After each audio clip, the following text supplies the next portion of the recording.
Bismillahirrahmanirrahim. Assalamualaikum warahmatullahi wabarakatuh. Innal hamdalillah nahmaduhu wa nasta'inuhu wa nastaghfiruh wa na'udzu billahi min syururi anfusina wa min sayyiati a'malina. May yahdihillahu fala mudhillalah wa may yudlil fala hadiyalah. Asyhadu an la ilaha illallah wahdahu la syarikalah wa asyhadu anna Muhammadan 'abduhu wa rasuluh. Allahumma sholli ala Muhammad wa ala alihi wa ashabihi ajmain amma ba'du. Fa ya ibadallah usikum wa nafsi bitaqwallahi faqad fazal muttaqun. Alhamdulillah ma'asyiral muslimin rahimakumullah. Setelah sekian lama terganti dengan acara yang lain sih. Insyaallah tetap ngaji, tetap tholabul ilmi, tetapi yang jadwal biasanya diubah karena bulan Ramadan kemarin. Kita diberi kesempatan oleh Allah Subhanahu wa taala untuk kembali melanjutkan kajian tafsir Al-Qur'an pada surat Ali Imran ayat ke-33 sekarang. Jadi kemarin sebelum Ramadan sudah sampai ayat ke-32 di tanda hizib gitu nggih. Kemudian sekarang kita lanjut ayat ke-33. Seperti biasa saya terjemahkan terlebih dahulu. A'udzubillahi minasyaitonirrajim. Innallaha sesungguhnya Allah istofa, dia memilih. Kalau digabung atau dibaca langsung ya innallah hastofa Adama, Nabi Adam, wa Nuhan, dan Nabi Nuh, wa ala Ibrahima, dan keluarga Nabi Ibrahim, wa ala Imrana, dan keluarga Imran, alal alamina, atas seluruh alam. Dzurriyatan, keturunan. Ba'duha, sebagiannya, mim ba'din, dari sebagian yang lain. Wallahu, dan Allah, sami'un, maha mendengar, alimun, maha mengetahui. Tatkala qalat, berkata, imro'atu Imrana, istri Imran. Dalam banyak kitab tafsir disebutkan namanya Hanah. Istri Imran itu Hanah. Rabbi, wahai Rabbku, ini sesungguhnya aku, nazartu, aku bernazar, laka, untukmu ya Allah, ma fi batni, apa yang di dalam perutku, muharraran. Kalau muharraran itu secara umum dimaknai terbebaskan, tapi secara maksud muharraran itu dikhususkan hanya untuk beribadah, hanya untuk menyembah Allah, atau kalau di zaman beliau ini itu dikhususkan untuk berkhidmat di Masjidil Aqsa. Fataqabbal, maka terimalah, minni, dariku. Innaka, sesungguhnya engkau, anta, engkau, as-sami, maha mendengar, al-alim, maha mengetahui. Falamma, maka tatkala, wadu'atha, dia meletakkannya, maksudnya melahirkannya, qalat, dia berkata, istri Imran, Hanah tadi, Rabbi, wahai Rabbku, inni, sesungguhnya aku, wada'tuha, aku melahirkannya, unsa, perempuan. Wallahu dan Allah a'lamu lebih mengetahui bima wada'at dengan apa yang dia lahirkan. Walaisa dzakaru dan tidaklah laki-laki itu kal untha seperti perempuan. Jadi berbeda antara laki-laki dan perempuan. Wa inni dan sesungguhnya aku samaituha aku menamainya Maryam. Wa inni dan sesungguhnya aku u'idzuha aku memohon perlindungan untuknya bika kepadamu wa dzurriyyataha dan keturunannya minasyaitoni dari setan ar-rajim yang terkutuk atau tercela. Fataqabbalaha maka menerimanya Rabbuha Robnya biqabulin hasanin dengan penerimaan yang baik wa ambataha dan menumbuhkannya nabatan hasanan dengan penumbuhan yang baik wa kafalaha dan merawatnya Zakaria. Ini dalam banyak tafsir disebutkan juga Zakaria ini Nabi Zakaria.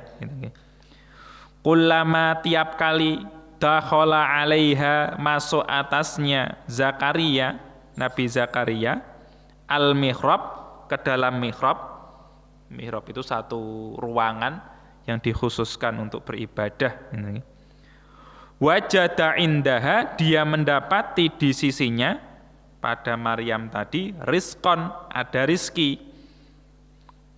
Qala dia Nabi Zakaria mengatakan ya Maryamu wahai Maryam anna bagaimana laki bagimu hada makanan ini kok bisa dapat makanan ini itu bagaimana. Qalat dia Maryam menjawab berkata huwa dia rizki itu min indillah dari hadapan Allah atau dari sisi Allah. Innallaha sesungguhnya Allah yarzuku dia memberi rizki mayyasha siapa yang dia kehendaki bi ghairi hisabin dengan tanpa perhitungan. Sampai ayat 37 dulu. Kita masuk dalam keterangan ayat ke-33. Innallaha astafa Adam wa Nuhan wa ala Ibrahim wa ala Imrana alal alamin. Kalau kaitannya dengan ayat-ayat yang terdahulu, bahwa Allah Subhanahu wa Ta'ala memerintahkan kepada kita kalau mencintai Allah, gitu ya, ya mengikuti Nabi Muhammad Sallallahu Alaihi Wasallam, mengikuti orang yang mendapatkan petunjuk, mengikuti orang yang mendapatkan wahyu dari Allah Subhanahu wa Ta'ala. Maka ulama tafsir mengatakan apa kaitannya dengan ayat ke-33? Allah Subhanahu wa Ta'ala memberikan contoh gitu ya, kepada kita semua orang-orang yang mendapatkan petunjuk dari Allah Subhanahu wa Ta'ala, yang perilakunya, yang perbuatannya itu bisa kita tiru dan bisa kita jadikan sebagai contoh. Nah, di sini ada 4 nama. Sesungguhnya Allah dia telah memilih Adam, Nabi Adam, wa Nuh dan Nabi Nuh, dan ala Ibrahim, keluarga Ibrahim, wa ala Imran dan keluarga Imran. Jadi ada 2 orang dan 2 keluarga. Jadi kalau yang Adam dan Nuh itu hanya pribadi beliau saja, Nabi Adam dan Nabi Nuh. Kalau Nabi Ibrahim dan Imran itu keluarganya yang bisa kita jadikan sebagai contoh. Nah, pertama istofa Adam, memilih. Jadi kalau kata istofa, atau kalau kita bahasa, kalau sebagian orang dinamakan sebagai Mustafa, terpilih, gitu ya, itu sebuah pilihan yang baik.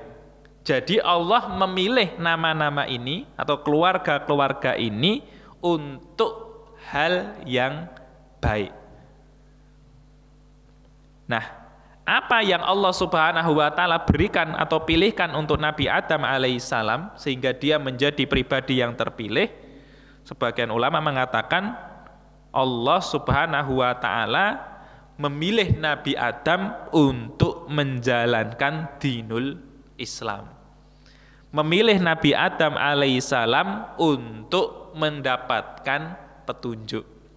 Memilih Nabi Adam alaihissalam menjadi manusia yang pertama, menjadi Abul Bashar, bapaknya manusia. Nah, kenapa tidak disebutkan sebagai seperti sesudahnya nggih, ala Adam, keluarga Nabi Adam? Kenapa terkhusus kepada Nabi Adam alaihissalam? Para ulama mereka menjawab karena dari anak turun Nabi Adam alaihissalam secara umum, gitu ya, tidak Allah kisahkan kepada kita pribadi-pribadi yang mendapatkan fadilah, yang menonjol, gitu ya. Bahkan yang diceritakan oleh Allah kepada kita, beliau Nabi Adam alaihissalam mempunyai putra yang menjadi contoh pembunuhan manusia, gitu. Jadi putra-putranya mungkin ya ada yang baik, gitu ya. Tetapi kebaikannya beda dengan keluarga Ibrahim dengan keluarga Imran. Tetapi yang lebih menonjol dari putra Nabi Adam alaihissalam diabadikan di dalam Al-Quran, kisahnya juga terjadi pembunuhan karena tidak cocok dengan pasangan yang dipasangkan oleh Allah Subhanahu wa Ta'ala. Secara ringkas, Nabi Adam itu kan kalau punya putra itu kembar, gitu ya. Putra putri, putra putri, putra putri. Karena manusia waktu itu masih sedikit, pernikahannya, penjodohannya itu disilang, gitu ya. Jadi kakaknya misalnya yang laki-laki ya dapat adiknya yang perempuan, gitu ya. Kalau adiknya yang laki-laki dapat kakaknya yang perempuan, disilang. Tidak boleh menikah dengan saudara kembarnya, gitu ya. Itu tidak boleh. Nah, karena Qabil, gitu ya, tidak mau atau tidak cocok dengan perintah itu, kemudian dia membunuh saudaranya. Itu bukan contoh. Maka yang dijantikan contoh oleh Allah Subhanahu wa Ta'ala ya Nabi Adam alaihissalam.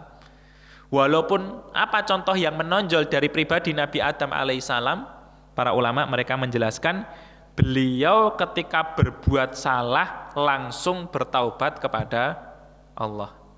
Ketika dilarang oleh Allah untuk memakan sebuah buah khusus, yang kata setan atau kata iblis itu adalah buah yang bisa menjadikan Nabi Adam dan istrinya sebagai dua orang yang abadi, gitu ya.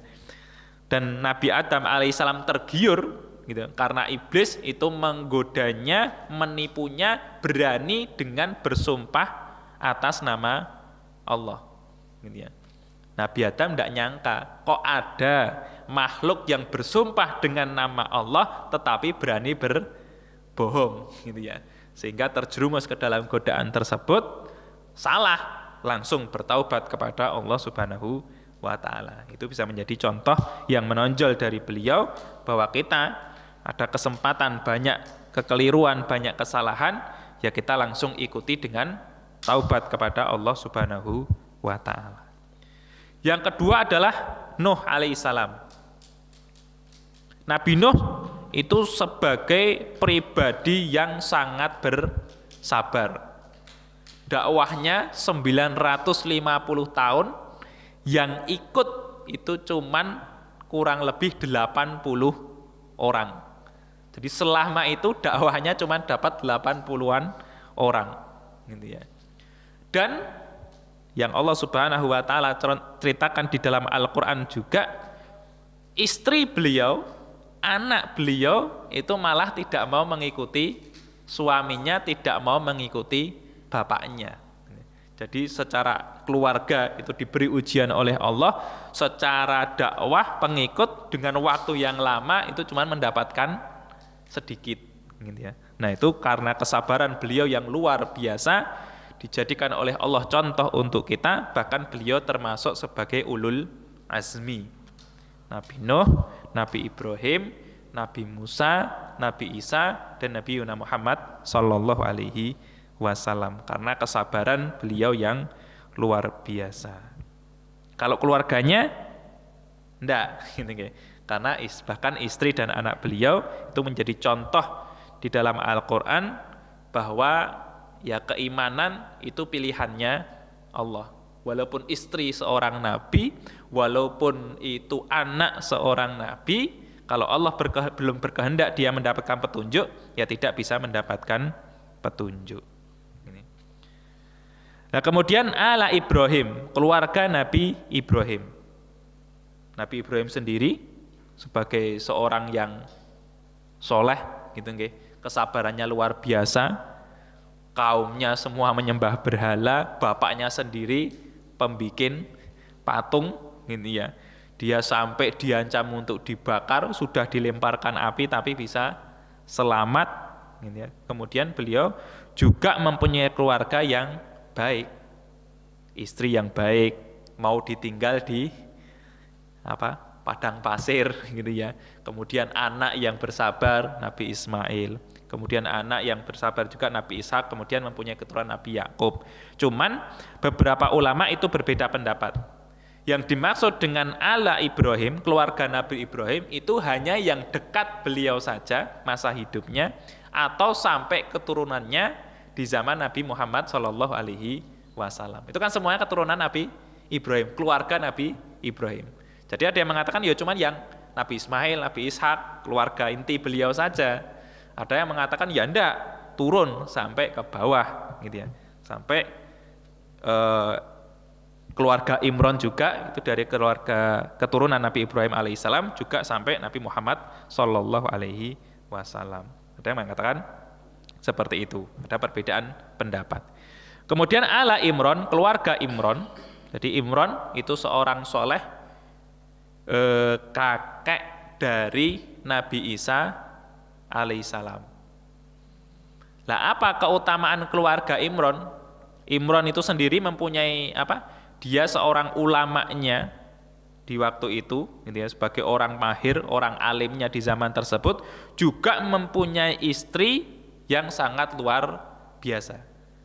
Lah apa nanti keluar biasaan istri Imron? Ya nanti diceritakan oleh Allah yang intinya seorang istri yang lama tidak mempunyai anak, berdoa kepada Allah agar mempunyai anak, ketika dikabulkan oleh Allah, dia malah bernazar bahwa anaknya akan dipersembahkan untuk beribadah kepada Allah. Itu kan abot gitu ya, sesuatu hal yang berat, sangat dirindukan, diinginkan. Sebelum lahir pun itu sudah bernazar bahwa anak ini bukan untuk saya, tidak untuk berbakti kepada saya, tetapi khusus untuk berbakti kepada Allah Subhanahu wa ta'ala. Yang anak bisa membantu orang tua, yang anak bisa merawat orang tua, itu terbebaskan, hanya dikhususkan untuk Allah Subhanahu wa ta'ala. Itu kan sesuatu hal yang berat. Maka beliau mendapatkan keutamaan bahwa keluarga Imron itu dipilih oleh Allah Subhanahu wa ta'ala alal alamin, atas sekalian alam semesta. Nah, apakah ini menyeluruh di semua zaman? Tidak, tetapi khusus di zaman-zaman mereka. Jadi Nabi Adam itu menjadi makhluk atau menjadi manusia yang paling utama. Kapan? Ya di zaman beliau. Nabi Nuh ya di zaman beliau. Keluarga Ibrahim ya di zamannya mereka masing-masing. Keluarga Imron ya di zamannya masing-masing. Karena kalau yang paling utama, yang terpilih di segala waktu dan dari seluruh umat manusia, yaitu Nabi Muhammad Shallallahu Alaihi Wasallam. Tetapi untuk zaman mereka masing-masing, ya Nabi Adam, Nuh, keluarga Ibrahim dan keluarga Imron dipilih oleh Allah dari seluruh alam semesta di zaman mereka masing-masing. Dzurriyyatan ba'duha min ba'd. Jadi keturunan sebagiannya dari sebagian yang lain. Itu artinya Nabi Nuh itu termasuk keturunannya Nabi Adam. Kemudian Nabi Ibrahim dan keluarganya itu keturunannya Nabi Nuh. Imron dan keluarga Imron itu juga dari keturunan Nabi Ibrahim alaihissalam. Artinya semua itu mempunyai satu nasab yang kembali kepada Nabi Adam alaihissalam. Ada yang memperkaitkan ba'duha min ba'd, sebagiannya dari sebagian yang lain, itu bukan dari nasabnya. Tapi semua yang disebutkan oleh Allah ini semuanya mempunyai kesamaan dalam hal akidah.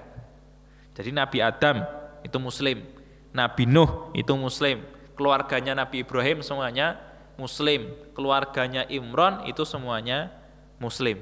Itu ba'duha min ba'd, satu keturunan dan semuanya itu dalam satu akidah. Wallahu sami'un alim, dan Allah itu maha mendengar, alimun maha mengetahui. Artinya apa yang terjadi di zaman mereka, apa yang terjadi dengan diri mereka, itu diketahui oleh Allah Subhanahu wa ta'ala. Kemudian di ayat ke-35-nya Allah memperinci ini ya, cerita dari keluarga Imron. Jadi memang ya suratnya ini kan surat Ali Imron gitu. Jadi rincian dari keluarga Imron itu dimulai oleh Allah Subhanahu wa ta'ala, penyebutannya di ayat ke-33, ceritanya di ayat-ayat selanjutnya, yang menjadi contoh bagi kita semua, pribadi-pribadi yang soleh, keluarga-keluarga yang soleh. Apa yang terjadi? Idh qalat imra'atu Imron, tatkala berkata istri Imron yang bernama Hannah. Kalau lebih lengkapnya Hannah binti Fakut, intinya Hannah binti Fakut itu istri dari Imron. Nah, istri Imron Hannah itu mempunyai saudari yang menjadi istri Nabi Zakaria. Jadi Nabi Zakaria itu kan pamannya Maryam. Karena apa? Karena istri Imron itu mempunyai saudari yang menjadi istrinya Nabi Zakaria. Jadi masih ada keterkaitan. Nah, istri Imron ini diceritakan dalam kitab tafsir, dia lama tidak mempunyai putra. Nah, ketika berdoa kepada Allah, dia selalu ingin putra, meminta kepada Allah Subhanahu wa ta'ala. Muncul tanda-tanda kehamilan. Setelah yakin bahwa itu adalah hamil, karena dulu tidak bisa diduga ini laki-laki atau perempuan, istri Imron itu ya sebagian ada yang mengatakan dia yakin laki-laki. Kenapa? Karena saudari-saudarinya, jadi ponaan-ponaannya itu lebih banyak yang laki-laki. Nah, paling aku nek duwe anak juga laki-laki. Maka ketika dia mempunyai keyakinan, ini mungkin mirip dengan saudari-saudari saya, bahwa nanti kalau saya punya anak laki-laki, saya nadarkan muharraron, gitu ya. Saya bernadar bahwa nanti akan saya bebaskan, saya murnikan dia khusus untuk berkhidmat di Baitul Maqdis, untuk beribadah kepada Allah Subhanahu wa ta'ala. Kenapa khusus laki-laki?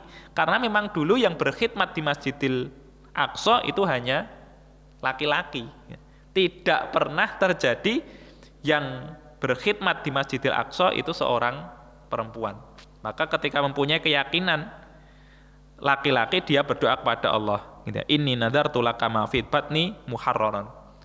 Ini nanti kalau lahir, saya khususkan untuk beribadah kepada Allah Subhanahu wa ta'ala, bahkan dalam kisahnya sejak lahir, gitu ya. Sejak lahir, bukan sejak dewasa, tapi sejak lahir ini sudah saya serahkan, akan saya persembahkan untuk berkhidmat dalam Masjidil Aqsa. Maka dia berdoa, fataqabbal minni, maka terimalah ya Allah. Ini niatan saya, nadar saya, nanti akan saya lakukan, maka terimalah nadar saya ini. Innaka antas samiul alim, sesungguhnya engkau maha mendengar, engkau maha mengetahui. Tetapi ternyata falamma wadu'atha qalat rabbi inni wadu'tuha unta. Yang lahir itu bukan seorang anak laki-laki, tetapi seorang anak perempuan. Jadi dia yakin laki-laki, tetapi yang keluar gitu ya, yang lahir itu anak perempuan. Wallahu a'lamu bima wada'at. Sedangkan Allah, dan Allah itu lebih mengetahui dengan apa yang dia lahirkan. Artinya kalau ibunya taunya perempuan itu setelah lahir, Allah tahu. Kalau yang lahir, sebelum lahir pun Allah tahu kalau yang lahir nanti akan perempuan. Jadi Allah Subhanahu wa ta'ala ya menerima apa yang dinadarkan oleh ibunya, walaupun nanti yang keluar adalah seorang perempuan. Karena sebelum lahir pun Allah sudah tahu si Hannah ini, ibu atau istri dari Imran nanti akan melahirkan laki-laki atau perempuan. Walaisa dzakaru kal unsa, dan tidak sama antara laki-laki dan perempuan. Artinya apa? Ya keinginan ibu untuk menjadikan anaknya nanti berkhidmat di Masjidil Aqsa ya berbeda. Karena tugas laki-laki dan tugas perempuan kan berbeda. Kemampuan laki-laki dan kemampuan perempuan kan berbeda. Artinya ya dia tetap ingin menjadikan anaknya itu berkhidmat di Masjidil Aqsa, tetapi ya tidak sama dengan apa yang bisa dilakukan oleh anak-anak laki-laki. Walaupun sama-sama berkhidmat, tapi tentunya kemampuannya juga berbeda. Waktu ibadahnya juga berbeda. Artinya banyak perbedaan antara laki-laki dan perempuan. Wa inni samaituha Maryam, dan sesungguhnya aku menamainya Maryam. Ayat ini atau kalimat ini menjadi dalil oleh banyak ulama bolehnya menamai anak di hari kelahiran dia. Kalau secara umum kan hari ke-7. Kalau misalnya sudah siap gitu, kalau lanang ini, kalau perempuan ini gitu ya. Lahir langsung dijenengi itu boleh. Salah satu dalilnya ya ini, wa inni samaituha Maryam. Juga dari apa yang dilakukan oleh Nabi Shallallahu alaihi wasallam ketika beliau menceritakan kepada para sahabatnya nggih. Saya tadi malam mempunyai anak laki-laki. Saya akan menamainya Ibrahim seperti nama kakek saya. Jadi tidak harus menunggu hari yang ke-7. Misalnya sudah ada nama gitu ya, mau dinamakan di hari kelahirannya itu juga boleh. Kalau belum siap misalnya gitu ya, cek pilih-pilih atau persiapannya laki-laki ternyata yang lahir perempuan atau sebaliknya, kemudian ditunda dulu, musyawarah dulu, itu tidak masalah. Tetapi memang ulama mereka banyak yang mengatakan penamaan anak itu haknya ayah atau haknya ibu. Mereka menjawab haknya ayah. Jadi walaupun di sini kan secara tersirat yang menamainya ibu, ini samaituha Maryam, ini kan ucapan dari ibunya Maryam, gitu ya. Tetapi para ulama dari banyak hadis dari Rasulullah Shallallahu Alaihi Wasallam mereka menyimpulkan ya haknya penamaan itu sebenarnya haknya ayah. Artinya haknya ayah itu bagaimana? Kalau misalnya ibu pingin anaknya namanya A, gitu ya. Bapak pingin anak namanya B. Yang dimenangkan siapa? Ya bapak, gitu ya. Walaupun kalau secara adab, secara muamalah, ya bagaimana bermusyawarah biar keduanya sepakat gitu ya. Tetapi hak siapa kalau misalnya berselisih ora ketemu gitu ya. Kok nek jenenge digabungke ya ora iso ketemu, elek gitu ya misalnya gitu ya. Kok jeneng kok ora pas nek digabungke, ya yang dimenangkan apa yang dipilih oleh bapak. Tapi dalam bermuamalah ya tetap sebaiknya keduanya sepakat atas satu nama. Kemudian kata Maryam sendiri dalam bahasa Ibrani, ulama mengatakan artinya khadimur Rabb, gitu ya. Artinya hamba atau pelayannya Rabb. Kalau dalam bahasa Arab itu sebagian ulama mengatakan ya kalau laki-laki Abdullah, kalau perempuan kan Abidah gitu ya. Hamba perempuan Allah. Itu Maryam, tapi dalam bahasa Ibrani, bukan dalam bahasa Arab. Juga Maryam itu disebutkan oleh para ulama satu-satunya nama perempuan yang disebutkan dalam Al-Quran. Jadi di dalam Al-Quran itu nama perempuan cuma satu. Ini ya. Kalau yang lainnya itu kan Imro'atu Imron, gitu ya. Ada Imro'atu Nuh, Imro'atu Fir'aun, gitu ya. Tapi secara nama tidak disebut. Satu-satunya perempuan yang disebut namanya di dalam Al-Quran itu adalah Maryam. Gitu ya. Maka sampai sebagian ulama itu mengatakan kalau ada nabi dari perempuan maka Maryam itu seorang nabi. Gitu ya. Tapi kan dalam hadis disebutkan, di dalam Al-Quran juga disebutkan kan nabi itu kan semuanya dari laki-laki. Kalaulah ada gitu ya, nabi dari kalangan perempuan, maka Maryam itu adalah seorang nabi. Kalau yang disebutkan oleh Rasulullah SAW itu dalam sebagian hadis bahwa perempuan yang paling utama itu adalah Maryam dan Asiyah istri Fir'aun, gitu ya. Tapi dalam sebagian lain ditambahi ada Fatimah, ditambah juga Khadijah. Ini ada yang hadis yang menyatakan 4, ada hadis yang menyatakan cuman 2. Artinya Maryam itu mempunyai keutamaan yang luar biasa dibandingkan dengan perempuan yang lain atau bahkan dibandingkan dengan banyak laki-laki.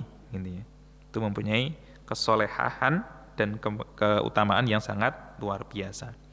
Dan selain itu ibunya juga mendoakannya wa inni u'iduha bika wa dzurriyyataha minasyaitonir rajim. Jadi ini sebuah contoh yang baik dari dalam Al-Qur'an bahwa orang tua itu hendaknya mendoakan putra-putrinya, tidak cuman putra-putrinya yang lahir atau yang ada, tetapi juga mendoakan sampai keturunan dia. Dan dari doa yang baik dan dari doa yang terpenting itu adalah meminta perlindungan dari godaan setan. Jadi inni u'iduha bika wa dzurriyyataha minasyaitonir rajim. Dipasrahkan semuanya kepada Allah Subhanahu wa taala supaya selamat dari godaan setan. Tapi sebagian ulama mengatakan siapa setan di sini? Ada yang mengatakan syaitonir rajim ini maksudnya adalah iblis. Ada yang mengatakan syaitonir rajim ini ya tidak hanya iblis, tapi keturunan-keturunan iblis. Karena memang dalam kitab-kitab itu banyak perbedaan. Ada yang mengatakan jin atau ya jin itu adalah keturunan dari iblis. Cuman yang mengikuti iblis, yang jelek itu disebut sebagai setan gitu ya.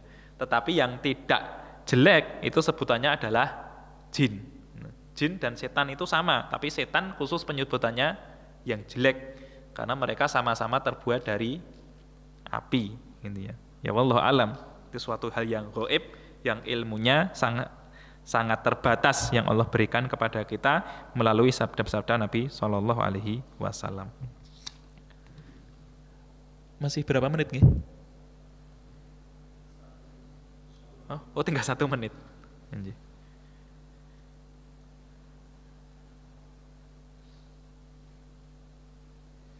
Itu yang mungkin bisa saya sampaikan sampai ayat ke-36 dulu nggih, walaupun tadi terjemahan sampai ayat ke-37. Tetapi poin yang sangat penting yang bisa kita pelajari dari 2 ayat ini, 35-36, cerita ibu dari Maryam atau istri dari Imran adalah pengorbanan yang luar biasa yang dilakukan oleh seseorang untuk Allah Subhanahu wa taala. Anak dia korbankan yang dia harapkan. Kalau Allah Subhanahu wa taala dalam kehidupan kita kan tidak meminta pengorbanan anak, tapi pengorbanan waktu, pengorbanan harta, pengorbanan ilmu dan lain sebagainya, yaitu yang bisa kita korbankan untuk Allah Subhanahu wa taala, menjadikan waktu kita, harta kita, ilmu kita, apapun yang Allah berikan kepada kita untuknya, untuk selalu mendekat kepada Allah Subhanahu wa taala, sehingga kita menjadi orang-orang yang baik, orang-orang yang dekat kepada Allah, berhasil mendapatkan husnul khotimah, selamat dari neraka, berhasil masuk ke dalam jannah. Amin amin ya rabbal alamin. Subhanakallahumma bihamdika asyhadu an la ilaha illa anta, nastaghfiruka wa atubu ilaik.